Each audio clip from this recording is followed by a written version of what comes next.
ನಮಸ್ಕಾರ ವೀಕ್ಷಕರೇ, ಈ ದಿನ ನಾವು ಆರಿ ಡಬಲ್ ಚೈನ್ ಸ್ಟಿಚ್ ಹೇಗೆ ಹಾಕೋದು ಅಂತ ನೋಡ್ಕೊಳ್ಳೋಣ.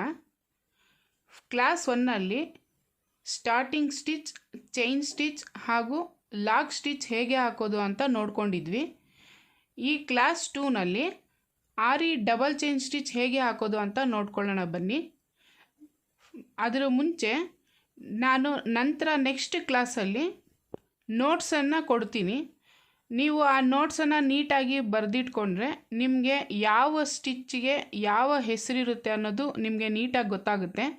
ಇದು ನಾವು ವರ್ಕ್ ಮಾಡೋವಾಗ ನಮಗೆ ಹೆಲ್ಪ್ ಆಗುತ್ತೆ.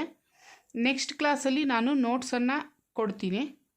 ಈಗ ಆರಿ ಡಬಲ್ ಚೈನ್ ಸ್ಟಿಚ್ ಹೇಗೆ ಹಾಕೋದು ಅಂತ ನೋಡ್ಕೊಳ್ಳೋಣ. ಸ್ಟಾರ್ಟಿಂಗ್ ಸ್ಟಿಚ್ಚನ್ನು ಹಾಕ್ಕೊಂಡು ನೀವು ಯಾವುದೇ ಸ್ಟಿಚ್ ಮಾಡೋವಾಗಲೂ ಸ್ಟಾರ್ಟಿಂಗ್ ಸ್ಟಿಚ್ಚನ್ನು ಮಾಡ್ಕೊಳ್ಳೇಬೇಕು. ಆಗ ದಾರ ಗಂಟು ನಾವು ಹಾಕಿರೋದು ಮೇಲೆ ಬರೋದಿಲ್ಲ, ಗ್ರಿಪ್ಪು ಕ್ಲೀನಾಗಿ ಕುತ್ಕೊಳ್ಳುತ್ತೆ. ಈಗ ನಾರ್ಮಲ್ ಆಗಿ ನಾವು ಚೈನ್ ಸ್ಟಿಚ್ ಹೇಗೆ ಹಾಕಿದ್ವೋ ಅದೇ ಥರನೇ ಕಂಟಿನ್ಯೂ ಮಾಡಬೇಕು.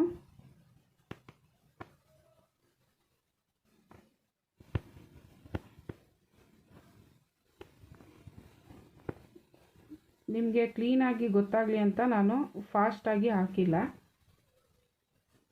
ನಿಧಾನವಾಗಿ ಹಾಕ್ತಾ ಇದ್ದೀನಿ.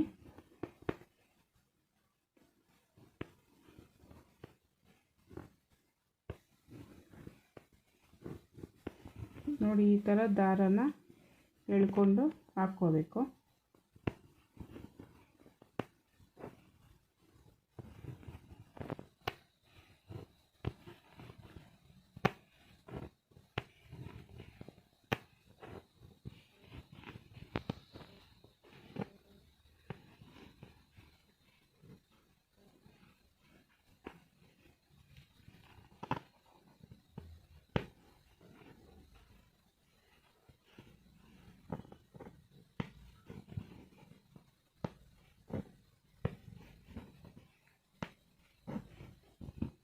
ನಮ್ಮ ಚೈನ್ ಸ್ಟಿಚ್ಚು ಈಗ ಕಂಪ್ಲೀಟ್ ಆಯಿತು.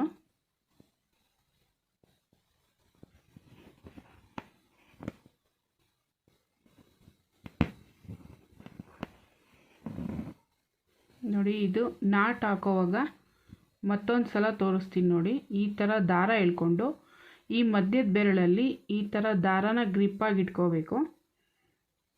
ಸೂಜಿನ ನಾವು ಫಸ್ಟ್ ತೊಗೊಂಡಿರ್ತೀವಲ್ಲ ಅದ್ರ ಪಕ್ಕದಲ್ಲೇ ಮತ್ತೆ ಚುಚ್ಚಿ ಕೆಳಗಡೆಯಿಂದ ದಾರನ ಇದ್ರ ಒಳಗಡೆಯಿಂದ ಎಳ್ಕೋಬೇಕು. ಮತ್ತು ಇದನ್ನು ಈ ಥರ ಎಕ್ಸ್ಪೆಂಡ್ ಅಗಲ ಮಾಡಿಕೊಂಡು ಇದ್ರೊಳಗಡೆಯಿಂದ ನಾವು ಮುಂಚೆ ಹಾಕಿರ್ತೀವಲ್ಲ ರಿಂಗು, ಅದನ್ನು ಸೂಜಿ ಮುಖಾಂತರ ಈ ಥರ ಎಳ್ಕೊಂಡು ಕೆಳಗಡೆಯಿಂದ ಈ ದಾರನ ಎಳೆದ್ರೆ ಇದು ಪಟ್ ಅಂತ ಸೌಂಡ್ ಬರುತ್ತೆ. ಆಗ ನಾಟು ಕೂತಿದೆ ಅಂತ ನೋಡಿ, ನೀವು ಎಳೆದ್ರೂ ಬರೋದಿಲ್ಲ. ಈಗ ಈ ಥರ ಕುತ್ಕೋಬೇಕು.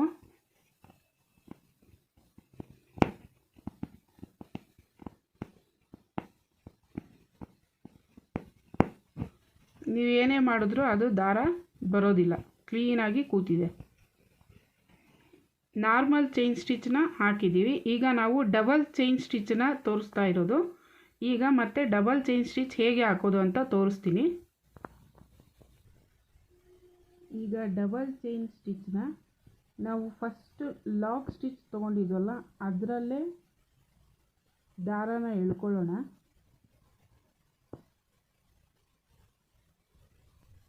ದಾರನ ಎಳ್ಕೊಂಡು ಸ್ಟಾರ್ಟಿಂಗ್ ಸ್ಟಿಚ್ಚನ್ನು ಹಾಕ್ಕೊಳ್ಳೋಣ.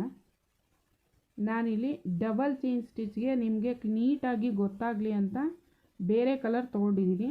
ನೀವು ಡಿಸೈನ್ ಮಾಡೋವಾಗ ಬೇರೆ ಕಲರ್ ಆದರೂ ತೊಗೋಬೋದು, ಇಲ್ಲ ಸೇಮ್ ಥ್ರೆಡ್ಡಲ್ಲೂ ಹಾಕ್ಕೋಬೋದು. ಇದು ಯಾವ ರೀತಿ ಬರುತ್ತೆ ಅಂತ ನಿಮಗೆ ತೋರಿಸೋದಕ್ಕೋಸ್ಕರ ನಾನು ಬೇರೆ ಕಲರ್ ದಾರನ ತೊಗೊಂಡಿದ್ದೀನಿ. ನಾವು ಫಸ್ಟ್ ಚೈನ್ ಸ್ಟಿಚ್ ಹಾಕಿದ್ವಲ್ಲ, ನಾರ್ಮಲ್ ಚೈನ್ ಸ್ಟಿಚ್ ಆದರೆ ಪಕ್ಕದಲ್ಲೇ ಹಾಕ್ಕೊಂಡು ಹೋಗ್ತೀವಿ. ಡಬಲ್ ಚೈನ್ ಸ್ಟಿಚ್ಗೆ ನಾವು ಚೈನ್ ಸ್ಟಿಚ್ ಫಸ್ಟ್ ಹಾಕಿರ್ತೀವಲ್ಲ ಅದ್ರ ಮಧ್ಯದಲ್ಲಿ ಈ ಥರ ಹಾಕ್ಕೊಂಡು ಹೋಗಬೇಕು. ಇದ್ರ ಮಧ್ಯ ಹಾಕ್ಕೋಬೇಕು. ಮತ್ತು ಈ ಥ್ರೆಡ್ಡನ್ನು ಎಳ್ಕೊಂಡಿರ್ತೀವಲ್ಲ ಇದನ್ನು ಇದ್ರ ಮಧ್ಯ ನೆಕ್ಸ್ಟ್ ಚೈನ್ ಸ್ಟಿಚ್ ಬಂದಿರುತ್ತಲ್ಲ ಅದ್ರ ಮಧ್ಯ ಎಳ್ಕೋಬೇಕು. ನೋಡಿ ಈ ಥರ ಬರುತ್ತೆ.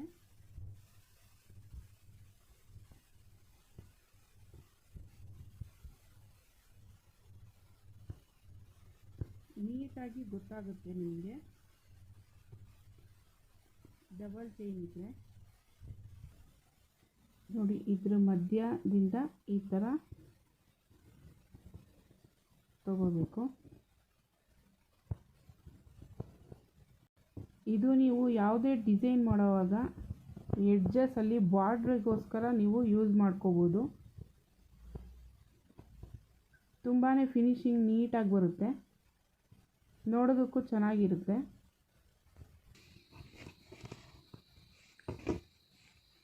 ದಾರದ ಮಧ್ಯ ತಗೊಳ್ಳೋವಾಗ ಸ್ವಲ್ಪ ಸ್ಟಾರ್ಟಿಂಗಲ್ಲಿ ರಿಸ್ಕ್ ಅನಿಸುತ್ತೆ, ಆದರೆ ನಾವು ಡಿಸೈನ್ ಮಾಡ್ಕೊಂಡು ಹೋಗೋವಾಗ ನಮಗೆ ಈಸಿಯಾಗೇ ಬರುತ್ತೆ.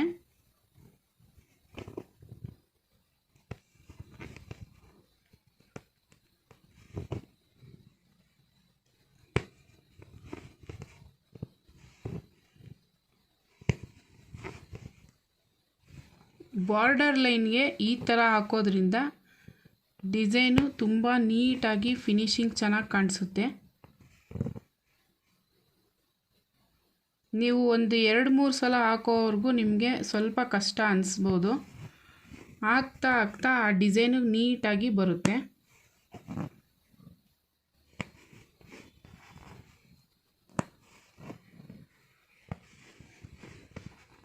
ನೋಡಿ ಈ ಚೈನ್ವರೆಗೂ ನಾನು ಕಂಪ್ಲೀಟ್ ಮಾಡ್ಕೊಂಡಿದ್ದೀನಿ. ಈಗ ಈ ಥ್ರೆಡ್ಡನ್ನು ಮತ್ತೆ ಅದೇ ಪ್ರೊಸೀಜರಲ್ಲೇ ಲಾಕ್ ಸ್ಟಿಚ್ಚನ್ನು ನೀವು ಇಲ್ಲಾದರೂ ಮಾಡ್ಕೋಬೋದು. ನಾನು ಇಲ್ಲಿ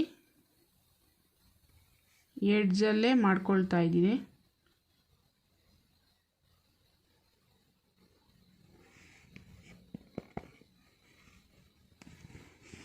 ನೋಡಿ ಈಗ ನೀಟಾಗಿ ನಿಮಗೆ ಫಿನಿಶಿಂಗ್ ಚೆನ್ನಾಗಿ ಗೊತ್ತಾಗುತ್ತೆ. ನಾವು 2 ಎಳೆ ಯೂಸ್ ಮಾಡಿರೋದು ಒಂದೇ ಇದರಲ್ಲೇ ಹಾಕಿರೋ ಥರ ಅನಿಸುತ್ತೆ.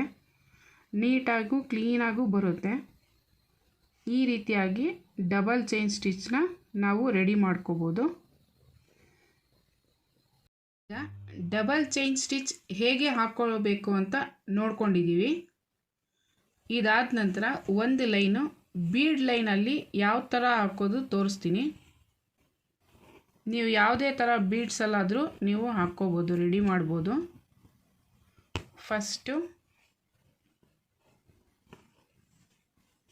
ಫಸ್ಟ್ ಚೈನ್ ಸ್ಟಿಚ್ನ ಹಾಕ್ಕೊಂಡು ಈಗ ಈ ಥರ ಬೀಡ್ಸನ್ನು ತಗೊಂಡು ಇದೇ ಬೆರಳಲ್ಲಿ ಈ ಥರ 2 ಬೀಡನ್ನ ಈ ಥರ ಪುಷ್ ಮಾಡಬೇಕು. ನೋಡಿ 2 ಬೀಡು ಕ್ಲೀನಾಗಿ ಬಂದಿದೆ. ಈಗ ಇದನ್ನು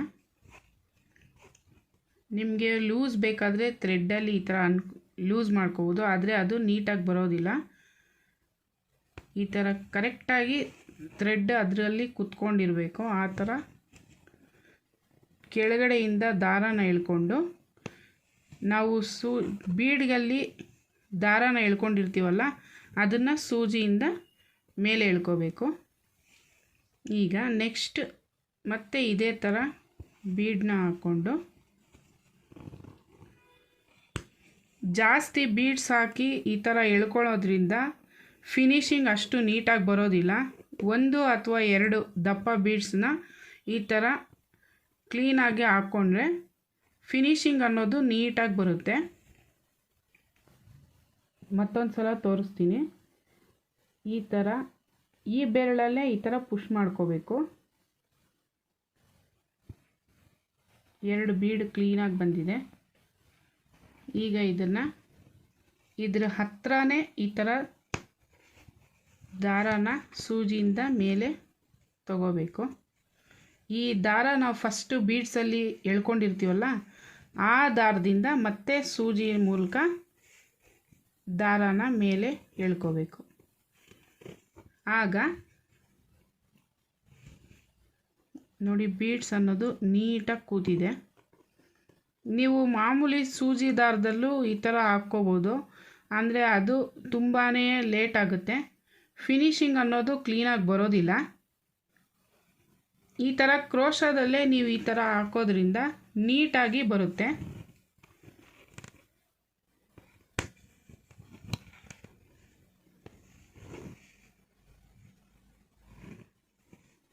ನೋಡಿ ಎಷ್ಟು ಕ್ಲಿಯರಾಗಿ ಬಂದಿದೆ. ಈ ಥರ ಫುಲ್ ಲೈನು ಕಂಪ್ಲೀಟ್ ಮಾಡ್ಕೊಳ್ಳೋಣ. ನಿಮಗೆ ಒಂದೇ ಸಲ ಜಾಸ್ತಿ ಬೀಡ್ಸ್ನ ಈ ಥರ ಕ್ರೋಶದಲ್ಲಿ ಹಾಕ್ಕೊಂಡು ಮಾಡೋದಕ್ಕೆ ಕಷ್ಟ ಆದರೆ ಸ್ಟಾರ್ಟಿಂಗಲ್ಲಿ ನೀವು ಎಷ್ಟು ಬೇಕೋ ಅಷ್ಟು ಮಾತ್ರ ಬೀಡ್ಸನ್ನು ನೀವು ತಗೋಬೋದು. ಆಗ ಕಷ್ಟ ಅನಿಸೋದಿಲ್ಲ.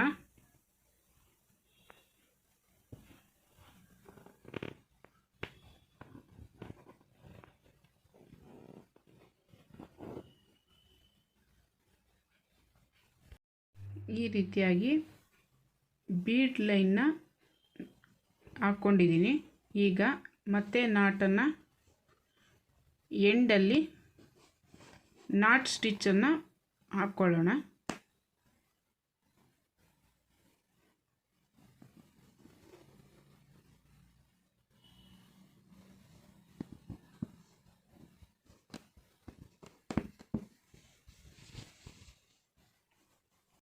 ನೋಡಿ ಇಲ್ಲಿ ನಾನು ಕ್ಲೀನಾಗಿ ಬರೆದಿದ್ದೀನಿ. ಯಾವ ಸ್ಟಿಚ್ಗೆ ಯಾವ ಹೆಸರು ಅಂತ ಗೊತ್ತಾಗುತ್ತೆ. ಇದು ನಾವು ಚೈನ್ ಸ್ಟಿಚ್ ಹಾಕಿದ್ವಲ್ಲ, ಇಲ್ಲಿ ಚೈನ್ ಸ್ಟಿಚ್ ಅಂತ ಬರೆದಿದ್ದೀನಿ. ಈಗ ರೆಡಿ ಮಾಡಿದ್ವಲ್ಲ ನಾವು ಡಬಲ್ ಚೈನ್ ಸ್ಟಿಚ್, ಇದು ಬೀಡ್ ಲೈನು. ಈ ರೀತಿ ನೀವು ಬರ್ಕೊಂಡ್ರೆ ನೀವು ಒಂದು ನೋಟ್ಸಲ್ಲಿ ಬರ್ಕೊಳ್ಳಿ. ನಾನು ನೆಕ್ಸ್ಟ್ ಕ್ಲಾಸಲ್ಲಿ ನಿಮಗೆ ನೋಟ್ಸನ್ನು ಕೊಡ್ತೀನಿ. ಆಗ ನಿಮಗೆ ಎಲ್ಲ ಕ್ಲೀನಾಗಿ ಅರ್ಥ ಆಗುತ್ತೆ. ಇದು double chain stitch bead line.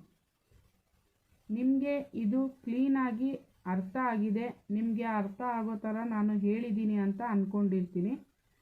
ನಿಮಗೆ ಈ ವಿಡಿಯೋ ಇಷ್ಟ ಆದಲ್ಲಿ CS ಫ್ಯಾಷನ್ ಕ್ರಿಯೇಷನ್ಗೆ ಸಬ್ಸ್ಕ್ರೈಬ್ ಮಾಡಿ, ಲೈಕ್ ಮಾಡಿ, ಶೇರ್ ಮಾಡಿ. ನಿಮಗೆ ಡೌಟ್ ಏನಾದರೂ ಇದ್ದರೆ ಕಮೆಂಟ್ ಮೂಲಕ ತಿಳಿಸಿ. ನಿಮ್ಮ ಡೌಟ್ನ ನಾನು ಕ್ಲಿಯರ್ ಮಾಡ್ತೀನಿ. Thank you.